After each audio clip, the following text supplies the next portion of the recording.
Hey everyone, welcome to the studios here in Petaluma, California. Sitting here with Steve Jacknow.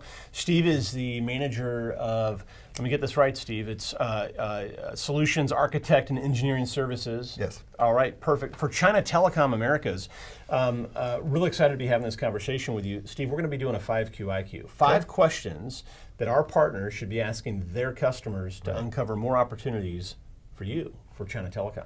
Exactly. So let's go through this. Give me the first question you'd be asking. Does your customer have business in China, or do you have business in China? Yeah. So they have business in China.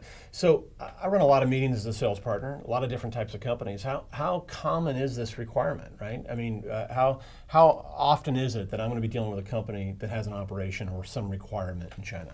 Well, China is a huge marketplace, and something like about 80% of the global 2,000 companies have some operations or business in China. Yeah. But that comes across as a number of different ways, right? Sure. You can have consumers in China. Yeah. You can have suppliers in China. Yeah. You might have partners. You might have your own manufacturing in China, or you could have enterprise locations within China. Yeah, so got it definitely takes a range of a lot of different flavors. Yes. But don't assume that the company you're talking to doesn't have some sort of operation in China. Always got to ask the question. It sounds exotic, but it's actually not. It's actually pretty everyday. It may be on their plan. Yeah, maybe on the plan. Excellent, love that. Okay, second question. Do you have global operations? So beyond just China. Certainly. In multiple continents even. Exactly. Right? Okay, Exactly. got it. And where China Telecom Americas can help out there is that we're associated with our China Telecom Global Company. Yeah. The Global Company manages infrastructure across 110 countries in the world. Wow, okay. We work with over 120 other carrier partners. Yep. We're involved with or own or operate over 40 subsea cables with many more additional terrestrial cables that are very specific and unique routes. Okay. And we operate many of our own data centers. Yep. And also, of course, within China, there's about 500 data centers that are operated by our company. Wow, that's fantastic. So that's a huge footprint, and it obviously, as big as it is in China, it's even bigger globally in all these different countries. So Absolutely. You're going to learn a lot from a company that starts to talk about their global challenges. What's the third question? Well, you have to ask the customer, do you want to have your global contracts, your account support, and your MSAs US-based under US law? Got it. So there's some big complexities there. If I'm in China, that's one. If I'm throughout APAC or I'm in EMEA, I'm dealing with different currencies, different languages. To try to manage that, administer all that across all those geographies has got to be a nightmare for a company.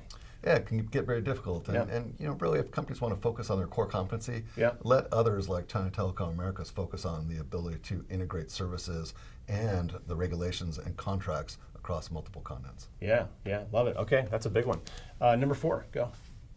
Well, number 4 is your customer concerned about service delivery, intervals, and project management capabilities in dealing with international and particularly with China? Yeah, got it. Because delivering technology, whether it be on-prem or cloud, whether it be network or not, I mean, delivering that overseas is already complex. The service delivery intervals, those could be months and months and months if this is mismanaged. Am I right? Definitely true. But we shoot for a 45-day service delivery. Yep. And the way we do that is we have dedicated project management teams that can assist the customer and deal with the complexity of the international connectivity. Wow. Great relationships with other service provider partners, so we're able to emphasize those and leverage those. Yep. And we also make sure for our staff, we bring that as part of the conversation for their incentives, so they're incented to actually deliver accurately and efficiently as possible to meet these intervals. Yeah. Is it a question where you're asking a customer, you've told me that you've got multiple offices around the globe. I'm sure you've had to deliver technology to these offices in the past. How complicated has that been for you, right? Have you had to staff around that? Have you had to get some expertise around that? How big of a pain point is that for you guys? I mean, getting them to talk about that, I think, could be really, really effective. I love the fact of how you guys solve for that problem, for sure. Love it. All right, let's go to number 5. This is the last one, so finish strong. Don't screw this up. Well, one question to ask the customer is, do your applications have specific network performance requirements in and out of China? Yeah, got it. Is that a common issue where the workforce I might have in mainland China, they have a very different kind of experience around my applications than the guys I have in New York or Chicago? Oh, very different. The services that are available, for example, internet services, highly regulated. There's an issue with encrypted tunnels being blocked unless they're by an authorized provider like a CTA. Got it. So you can't expect to use those tunnels in the same way because you might put your business at risk. Right. Delivering SD-WAN services is also very different and falls into that same category. There's different backbone networks that are used in the internet in China, one of which is highly congested but has all the consumers on it. Sure. So you need to effectively get to that solution if that's the requirement. Or there's more of a next generation network which we have available, which has high performance getting in and out of the country. And of course, integrating a hybrid model like doing MPLS or private line with SLAs is also the most effective way to build these applications to be able to make sure the network performs the way you need it to. So it is possible then for me to create a user experience in China that is close to, if not on par with my US-based operation if I design the network appropriately. Absolutely. And I think it does. It goes into doing that homework. And that's the part where I think China Telecom Americas can step in and work successfully with the sales partners to be able to categorize and define that for customers so that they can make it a seamless experience and still deliver that application expectation. Good. You know, I'd be asking customers on that note, have you had issues with your applications performing well in China, right?